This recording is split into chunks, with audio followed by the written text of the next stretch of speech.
chaza ukuthini sebezocacisa abazihlungu noma ngigejile Nkosi yami Shembe. Hawu kodwa wemvuka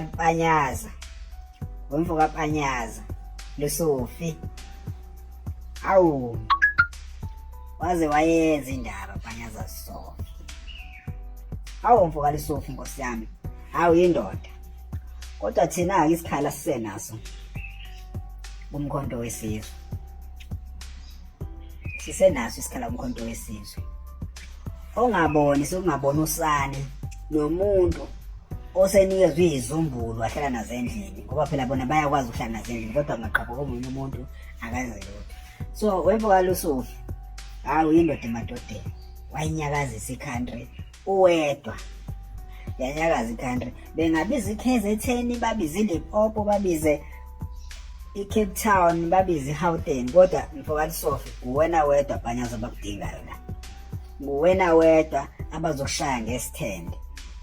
Labanye bonke banayo imisebenzi basazoba reshuffle babanikeza imisebenzi kahle ukureshafula ke bazofamba befaka lapha nalapha kodwa mvuka Panyaza mapanya nama security akho siyawazela nama security nawo kade siwakhuza sithi awayikusha abantu kodwa ke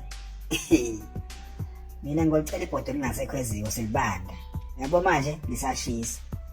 Hawu bagwaze emkhonto hawu bagwaze emkhonto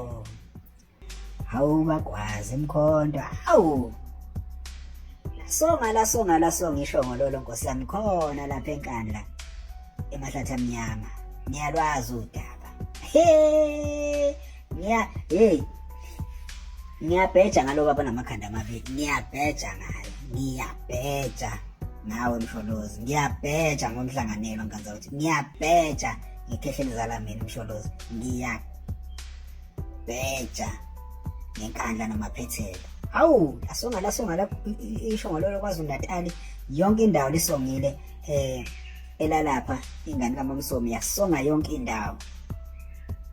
Uqabadele indaba zasuka eNtabazwe indaba zasuka eNkandla zehla njalo zashaya iGNU jitela shayiwe nje vele umnini nje shayi kwasana Mvuka Lusofi ungahlali ngesinye isodwa sena indawo yakho danko.